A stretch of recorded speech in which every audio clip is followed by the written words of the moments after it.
ជំរាបសួរពុកម៉ែបងប្អូនប្រជាកសិករទាំងអស់គ្នាថ្ងៃនេះដែរខ្ញុំបាទរំភក្តីមន្ត្រីកសិកម្មឃុំច្បារអំពៅសូមចែករំលែកអំពីវិធីសាស្ត្រនៅក្នុងការមើលត្រៀបដែលបំផ្លាញដំណាំស្រូវរបស់ពុកម៉ែបងប្អូនប្រជាកសិករទាំងអស់គ្នាដោយថ្ងៃនេះដែរខ្ញុំនឹងលើកអំពីវិធីសាស្ត្រ2នៅក្នុងការមើលត្រៀបដោយវិធីសាស្ត្រទី1នេះដោយជាដំបូងឡើយគឺយើងត្រូវ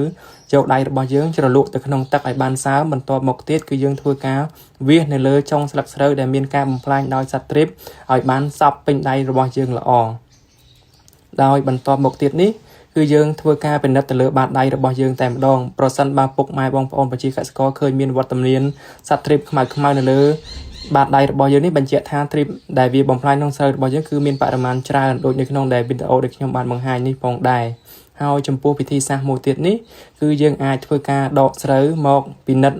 ឲ្យគៀកតែម្ដងដូចជាក្នុងវីដេអូនេះដែរគឺខ្ញុំបានដកបង្ហាញស្រូវរបស់លោកពូកសិករឲ្យគាត់បានឃើញនៅពេលដែលយើងយកមកពិនិត្យចិត្តតែម្ដងដូចដែលបង្ហាញនេះគឺត្រៀបដែលខ្ញុំបានដកដើមស្រូវមកមើលគឺឃើញមានវត្តមានរបស់ត្រៀបច្រើនមែនទែននៅក្នុងស្លឹកស្រូវមួយចំនួនដូច្នេះអ៊ំពូមីងពុកម៉ែបងប្អូនប្រជាកសិករគួរតែគ្រប់គ្រង